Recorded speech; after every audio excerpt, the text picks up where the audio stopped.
akan menjelaskan tentang profesi keguruan.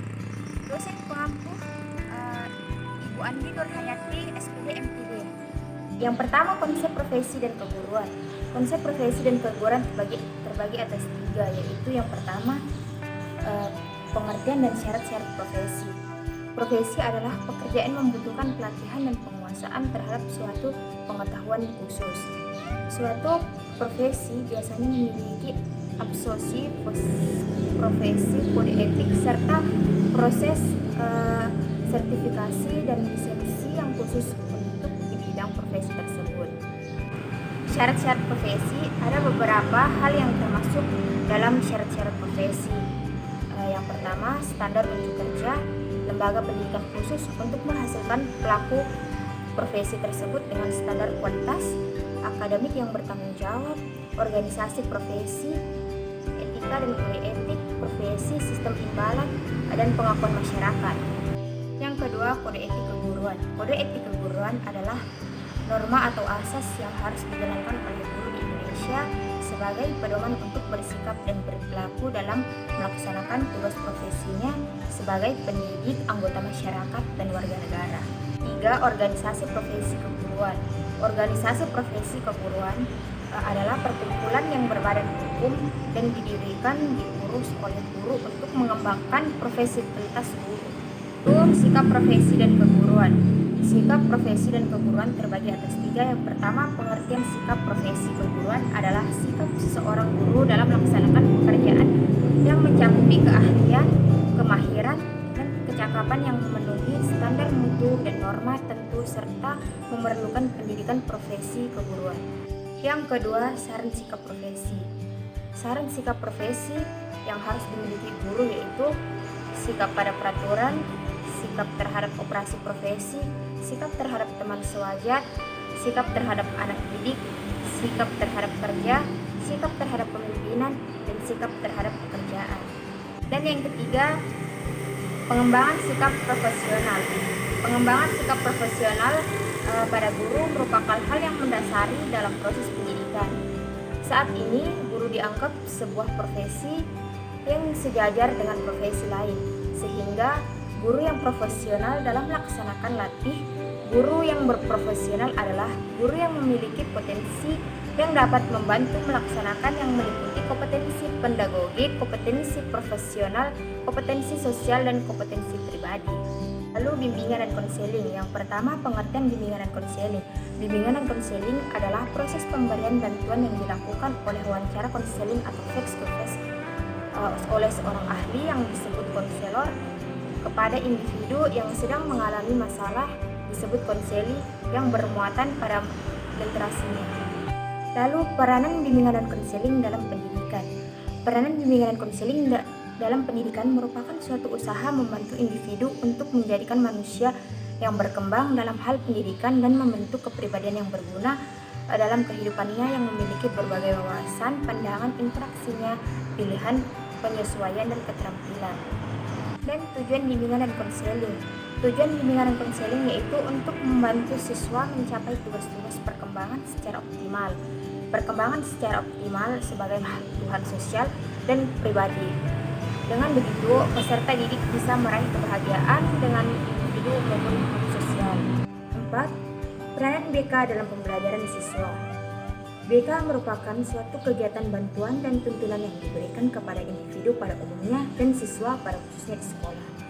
Landasan-landasan BK yang pertama, landasan filosofis, reguler, psikologis, sosial budaya, ilmiah, dan teknologi, pedagogis. BK di sekolah peranan untuk membantu kelancaran dalam proses pendidikan dan dalam proses pendidikan dalam operasionalnya. Yang kelima, asas-asas orientasi layanan dan kode etik BK. Menurut Kamus Besar Bahasa Indonesia, asas dan dasar suatu yang menjadikan tumpuan belajar dan pendapat, dasar cita-cita, perkumpulan dan atau organisasi hukum dasar. Asas-asas BK, asas-asas BK, asas kerahasiaan, kesukarelaan, kebukaan, kekinian, kemandirian, asas kegiatan dan lain-lain. Orientasi adalah suatu proses seseorang yang menangkap atau mengerti keadaan sekitar dan ia dapat melokalisirkan dirinya dalam hubungan dengan sekitar tersebut. Orientasi BK, orientasi perorangan, perkembangan, permasalahan. Kode etik.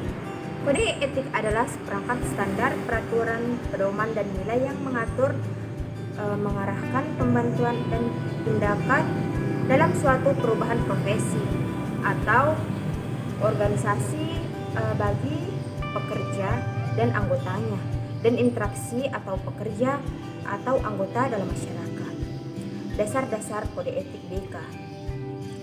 Pancasila dan Undang-Undang Dasar 1945, Undang-Undang Nomor 20 Tahun 2003 tentang Sidiknas, Pengaturan Pemerintahan Publik Indonesia Nomor 19 Tahun 2015 tentang Standar Nasional Pendidikan. Yang 6, program bimbingan di sekolah dan peranan guru dalam pelaksanaannya. Secara umum, program bimbingan merupakan suatu rencana kegiatan yang akan dilaksanakan dalam jangka waktu tertentu.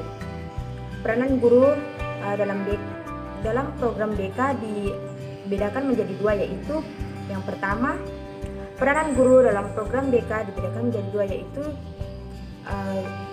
tugas guru dalam layanan bimbingan di sekolah, tugas guru dalam operasional bimbingan di luar sekolah. Yang ketujuh, administrasi pendidikan dalam profesi keguruan.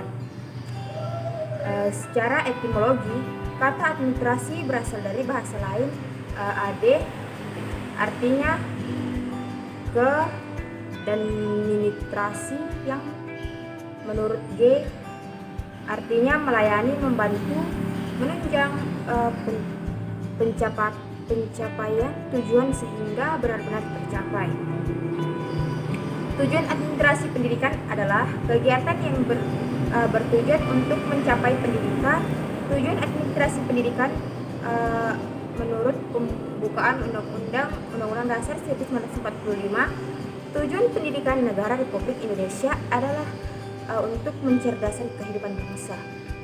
Pada dasar, fungsi administrasi merupakan proses pencapaian tujuan melalui serangkaian usaha itu. Oleh karena itu, fungsi administrasi pendidikan dibicarakan sebagai serangkaian proses kerjasama untuk mencapai tujuan pendidikan itu. Kemudian yang ke-8, pengembangan kurikulum.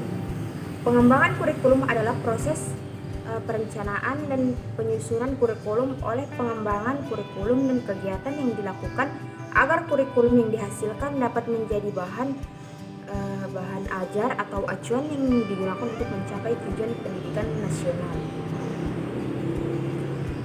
Tujuan pengembangan kurikulum untuk merumuskan suatu proses dinamika yang dapat menjawab terhadap tentu perubahan yang terjadi pada pemerintahan yang bersifat umum.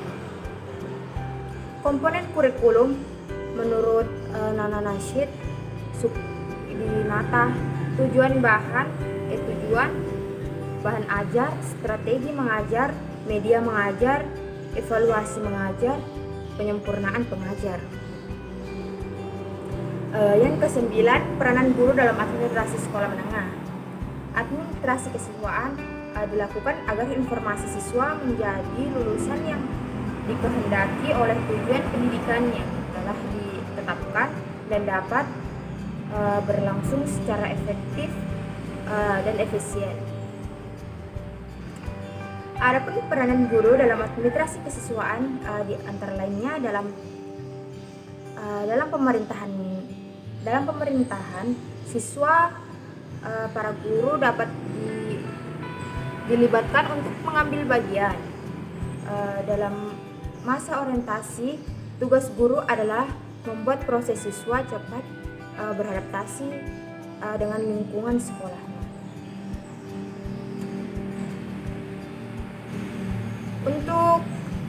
Untuk pengaturan kehadiran siswa di kelas, senantiasa memotivasi siswa untuk berprestasi tinggi.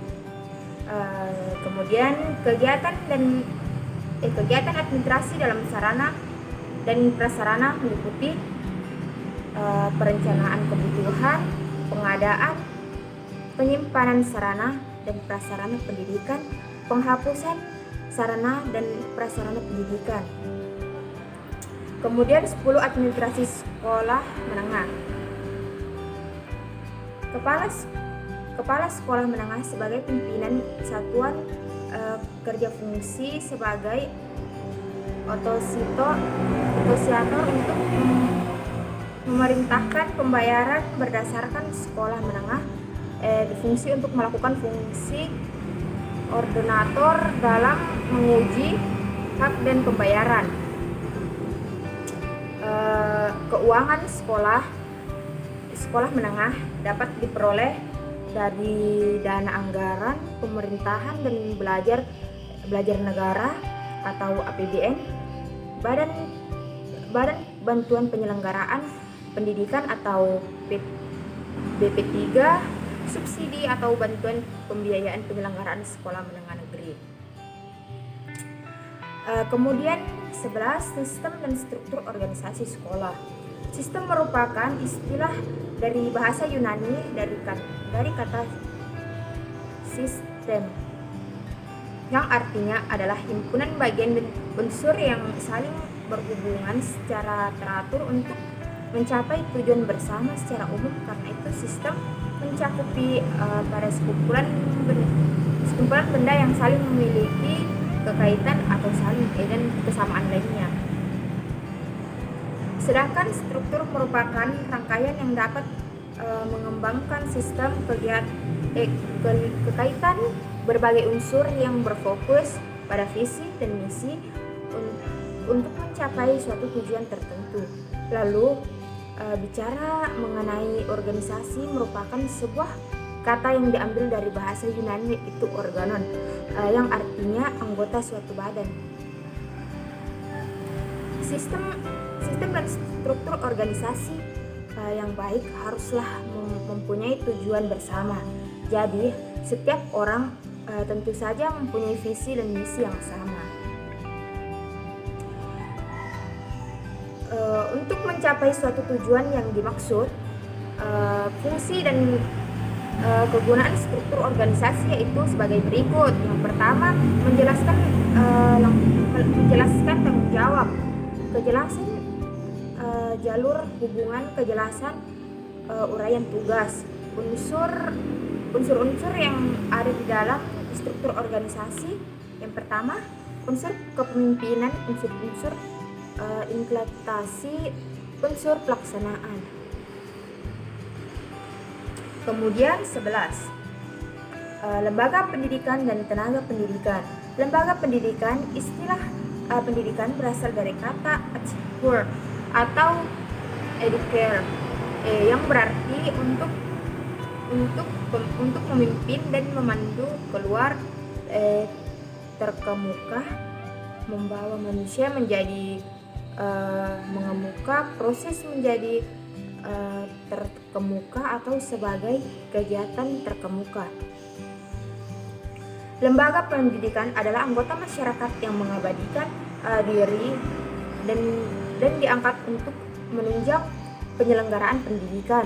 Fungsi penyelenggaraan pendidikan, fungsi sosialisasi, fungsi pengendalian sosial, melestarikan budaya, seleksi, pelatihan, dan pengembangan manusia, perubahan sosial. 13, supervisi pendidikan.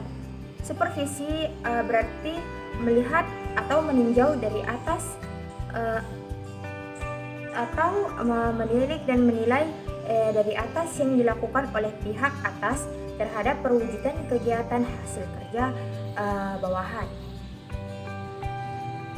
Fungsi supervisi pendidikan yang pertama sebagai suatu kegiatan dan meningkatkan mutu pendidikan. Yang kedua sebagai pemicu atau penggerakkan terjadinya perubahan pada unsur-unsur yang terkait dengan pendidikan. Yang ketiga sebagai kegiatan dalam hal pemimpinan dan membimbing. Manfaat supervisi pendidikan, yang pertama, mengetahui kelemahan kurikulum, kemudian mampu menemukan kegiatan sudah sesuai tujuan, mampu meningkatkan mutu proses pembelajaran belajar mengajar, kemudian mampu memperhatikan sesuatu yang sudah baik. 14. Teknik supervisi pendidikan. Supervisi pendidikan adalah suatu usaha dalam pemimpin guru-guru dan tugas-tugas lainnya dalam memperbaiki pengajaran, termasuk stimulasi, penyeleksi, pertumbuhan jabatan dan perkembangan guru-guru, serta merevisi tujuan-tujuan pendidikan, bahkan mengajarkan metode serta evaluasi pengajaran. Macam-macam teknik supervisi pendidikan. Yang pertama, teknik supervisi yang sering dipakai. Yang kedua, supervisi klinis. Yang ketiga, supervisi individuasi. Teknik supervisi kelompok. Kemudian itulah yang dapat saya sampaikan, kurang lebihnya mohon dimaafkan. Billahi taufiq wal hidayah. Fastabiqul khairat. Assalamualaikum warahmatullahi wabarakatuh.